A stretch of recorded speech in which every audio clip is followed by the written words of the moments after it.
Naku mga ka-art lover, napakalungkot na balita ang nangyari na hiwalayan between kina Bia Alonso at Dominic Roque. At narito si King of the Buzz, Boy Abunda, para sa kanyang revelasyon kung paano nangyaring nagkahiwalay ang dalawang ito na malapit na sanang ikasal. Ating pakinggan si Boy Abunda. Pasok, Boy. Balita na talagang nakalungkot, sumindak sa akin habang ako'y nasa Hong Kong ay ang balita po na naghiwalay na si Bea at saka si Dominic Roque. I'm talking about Bea Alonso and Dominic Roque. Bea is a good friend. I have known Dom when he was still a very young boy playing badminton. So ako'y nalungkot po talaga dahil madalas pa nagkikita kami ni Bea ay nakakakwentuhan mo kami tungkol sa... Sino ba namang hindi malungkot dyan kay Bea Alonso? Kasi gusto lahat natin, hangad natin na ang mapangasawa ni Bea ay katingit-tanging lalaki. Yung lalaking mabait, merong magandang hanap buhay, well-off family, magandang background ng pamilya. Kasi si Bea Alonso ay nagmula yan sa respetadong pamilya at hindi yan nagmula sa kung saan-saan lang. Pinakamaganda para sa aking paningin, Bea Alonso, kasi mistisa yan. At swerte na sana itong peking lalaki ito na Dominic Roque. Anak yata ito ng yung Roque sa sa Malacanang noon, or ito ba'y pamangkin ng speaker ng Malacanang na Roque. Hindi ko alam kung sinong Roque yan, pero kasi ay related siya ngayon. Nalaman na konektado itong si Dominic kay Bongo. At alam naman natin na si Bongo ay close friend yan ni Harry Roque, which is mga mga politiko ng mga tao. At merong nagsasabi na yung condominium na pag-aari ni Dominic ay pinagamit lang ni Senator Bongo dahil yun ay mga properties ng senador. Atin pa kung pakinggan muli si Boy Abunda sa kanyang matinding revelasyon. Buhay, tungkol sa kanila, the marriage plans, etc. So I was shocked na tama si Ogie Diaz po, si kaibigang Ogie, nung kanyang balita na hiwalay na. As we talk today, yes, hiwalay po si Dominic at saka si Bea. Sinusuyo ba si Bea? Are they still trying to talk? Siguro. Maaari. Dahil sino ba naman ang ayaw maayos ang ganitong klase ng problema? As a matter of fact, from good sources, ay kagabi o nung isang gabi lamang ay nag-usap muli si Bea at saka si Dominic. They're trying to understand each other, but they're going through a rough patch. Magkakabalikan ba ito? Tatagumpay ba sa panunuyo si Dominic or sila ni Bea? We don't know. Hindi na yan magkakabalikan sa tingin ko. Kasi alam na ni Bea ang tunay na pagkatao nitong Dominic. Hindi talaga ito yung Dominic na inaakala niya na 24 carats gold. Na Dominic, ito pala ay lang to. Nasa 14 or 12 carats gold. Kaya siya ay nabudol si Bea Alonso. At kahit ako ay gusto ko na makapag-asawa si Bea Alonso ng isang lalaki na hindi yung kagwapuhan lang ang tinitingnan, kundi yung buong pagkatao, katulad ng mayroon na ipundar, kayang buhayin si Bea Alonso sa kanyang estado as itong sikat na artista, mamuhay ng above the average, ganyan, makabili ng sports car. Yan kasi ang buhay ng antas nila Bea Alonso. Ngayon kung nabudol yan, pinahiram lang pala yung tinitirhang magarang kondo para bibilib sa kanya si Bea ay nabudol-budol. Kaya walang forever. Marami naman ang hahabol yan kay Bea kasi dalaga yan, maganda, mayaman. Ano ba bang hanapin mo kay Bea? Mabait. Okay, Kuya Boy, pasok muli. Wala ho makakasagot ng katanungan na yun. But of course, my prayer is that may God grant them what is best for them. Ito lamang ang nalilito ako. Diyan muna tayo sa hiwalay. So I am confirming, yes, that hiwalay sila ngayon at last night or 2 nights ago, nag-usap yung dalawa.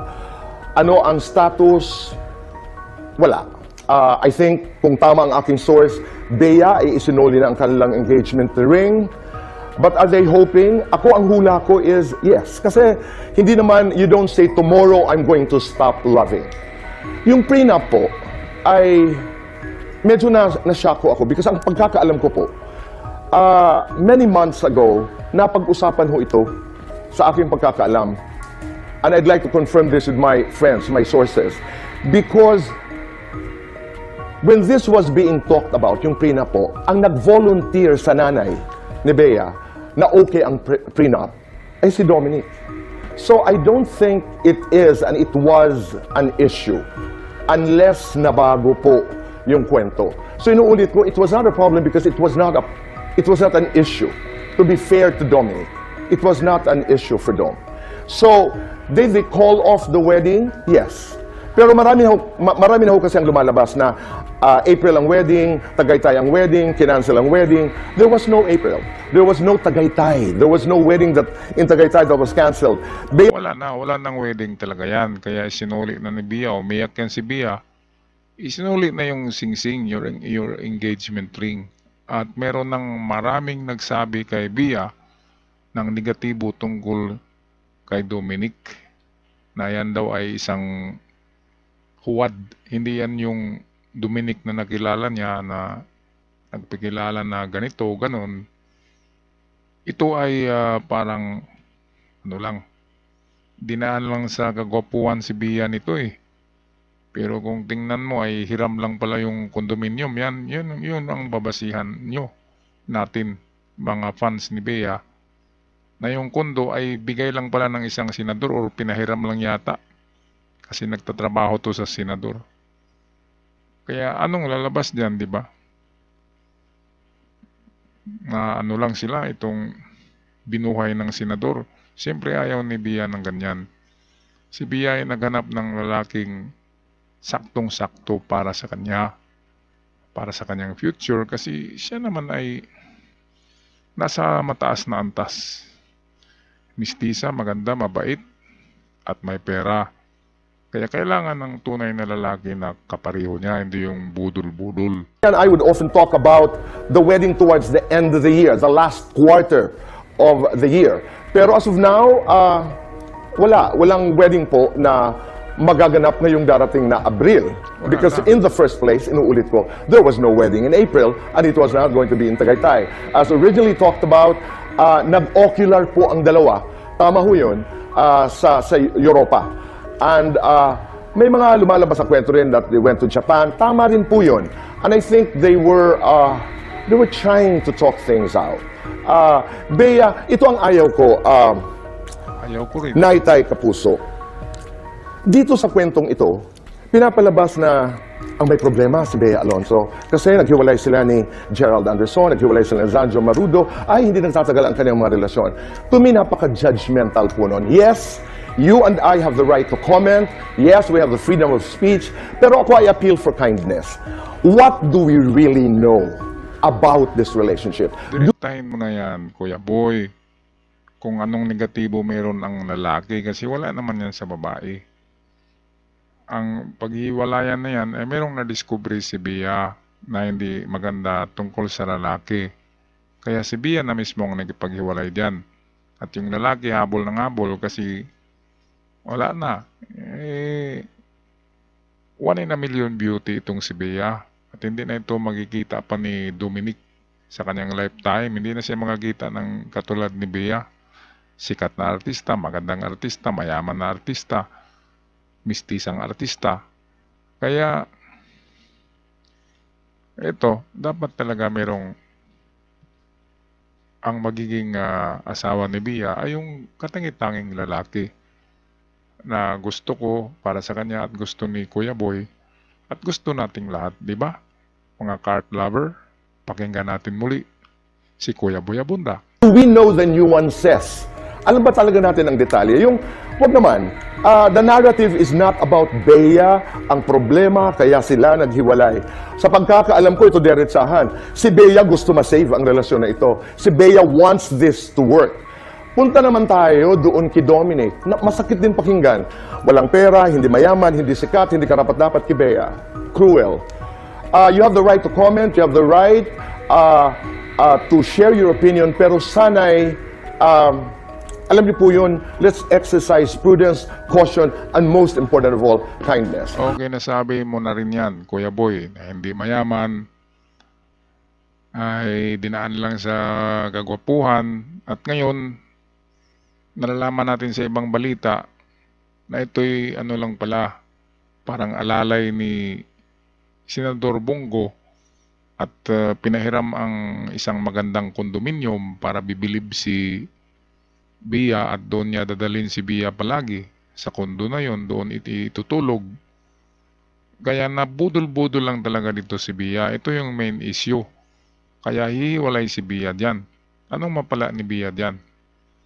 Baka mamulubi sila pagdating ng ilang taon. Kaya kay Bea, hanap ka Bea ng lalaki na yung family background ay well off. Yung magandang pamilya. Kasi ang antas mo ay hindi kagaya namin, kagaya ko, na nasa average lang. Kayo ay nasa tinitingala kayo nasa itaas kayo. Yan ang katotohanan. Si Bea Alonso ay nasa tuktok, ang kanyang level mataas. At hindi para sa mga lalaking nagkunwari lang na mayaman daw, na anak daw ng milyonaryo. Kung ganun, nasaan na yung Lamborghini mo? Kung milyonaryo ka, may sports car ka ba? Paano mo mapabilib ang mga kaibigan ni Bea? Kung yung antas mo ay hindi ka antas ni Bea. Kaya hanap ka, Dominic, ng kapareho mo na level. Na maganda rin, pero yung level mo. Kasi ang level ni Bea ay mataas yan. Kaya nga, ngayon ay sinasabi ng mga fans ni Bea na wala kang kakwenta-kwenta kasi wala kang ang trabaho na maganda na ikabubuhay ni Bea. Kaya ganyan. Find your own size. Find your own level. At ikaw naman, Bea, find a good man, a good background, with a well-off family na kaya kang bubuhayin sa level mo or sa mataas pa na level. Okay, balikan natin muli ang King of the Buzz, Kuya Abunda. Huli na lamang, kung halimbawa maayos ang dalawang ito, ako, from my sources, sigurado ako, pag nagkaayos si Bea sa si Dominic, Huwag niyo nang ayusin. no wedding is going to happen this year. Kawawa si Bea diyan kung magkaayos yan. Huwag niyo nang ayusin yan. So, antabayanan niyo po ang developing story na ito. Bea grew up in front of all of us. I mean, kilala natin yung girl na ito. I have known Dom for a long time. So, antabayanan niyo po ang mga balita. Kung meron po kaming makakalap from our sources or from Bea or from Dominic, ay ibabahagi ho namin sa inyo. But let's continue to pray for what is best Okay, for Kuya them. Boy, thank you so much. Gusto nga nating lahat na the best, all the best for Bea. Kaya wag nang magbalikan yung dalawa na yan kasi nabudol-budol na nga si Bea. Bea, hanap ka ng lalaking tamang-tama sa level mo. Okay, at Dominic, ay hanap ka rin ng babae na nasa level mo. Kasi anong sasabihin ng mga kaibigan ni Bea kung malaman na wala ka palang eksaktong trabaho at yung tinitirhan mo na kondo ay pahiram lang ng kaibigan nyo na senador. Yun ang mga nasagap natin ngayon sa mga balita at yan lang ay ating binigyan ng reaksyon dahil kami at Kuya Boy Abunda ay naghangad lamang ng kaligayahan ng inyong kasintahan. At kung mahal mo si Bea, pakawalan mo siya para lilipad siya ng mas matayog katulad ng isang ibon. Hanggang sa muli mga ka-art lover. Paalam at kung gusto nyo ang video, huwag kalimutan mag-subscribe. Salamat!